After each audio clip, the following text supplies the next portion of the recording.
ইরানের বিরুদ্ধে যুক্তরাষ্ট্র ইসরায়েলের সামরিক আগ্রাসনের ফলে হরমুজ প্রণালী কার্যত বন্ধ।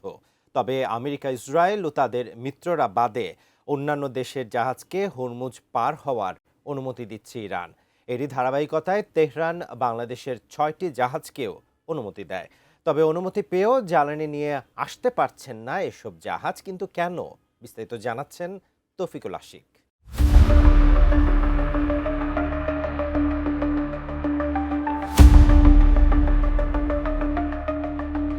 যুক্তরাষ্ট্র, ইসরায়েল ও ইরানের মধ্যকার যুদ্ধে হরমুজ প্রণালী বন্ধ থাকায় তেলের দাম আকাশচুম্বী। মূলত হরমুজ প্রণালীকে চাবিকাঠি করেই যুদ্ধে এগিয়ে থাকতে এই পদক্ষেপ নেয় ইরান। কিন্তু বিশ্ববাজারে তেলের দামে অস্বাভাবিক ঊর্ধ্বগতি বিবেচনায় ও মিত্র দেশের জ্বালানি সরবরাহ সচল রাখতে বিভিন্ন দেশের জাহাজকে হরমুজ পারাপারের অনুমতি দিচ্ছে ইরান। এরই প্রেক্ষিতে গত 1 এপ্রিল বাংলাদেশের 6টি জাহাজকে অনুমতি দেওয়া হয়েছে বলে নিশ্চিত করে ঢাকায় নিযুক্ত ইরানের রাষ্ট্রদূত।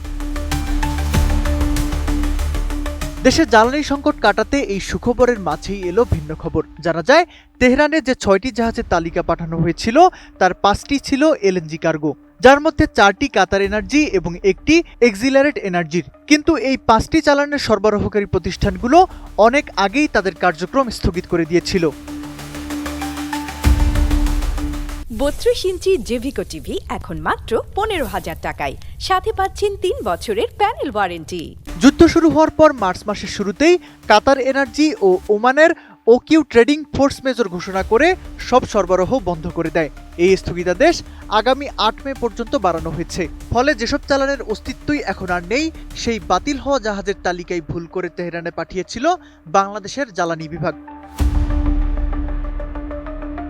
তবে অপরিশোধিত তেলবাহী একটি জাহাজ এই তালিকার আওতায় আছে, যা সচল। বাকি 5টি এলএনজি কার্গোর বিষয়ে সরবরাহকারী প্রতিষ্ঠানের সাথে পুনরায় কথা বলে কোনো উপায় বের করা যায় কিনা তা খতিয়ে দেখতে পেট্রোবাংলাকে নির্দেশ দিয়েছে জ্বালানি বিভাগ।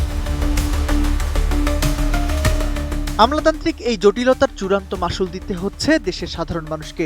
দেশজুড়ে যখন জ্বালানি সংকটের কারণে শিল্প উৎপাদন ব্যাহত হচ্ছে, তখন এই ধরনের তথ্যগত ভুল সংকটকে আরও ঘনীভূত করছে।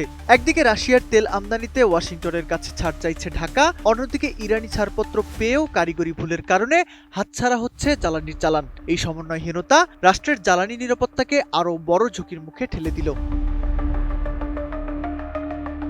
ইরানের দেয়া বিশেষ অনুমতি কাজে লাগাতে না পারা দেশের জ্বালানি সরবরাহে নতুন প্রতিবন্ধকতা হিসেবে যুক্ত হলো বাণিজ্যের তেল আর রাজনীতির মারপ্যাচ।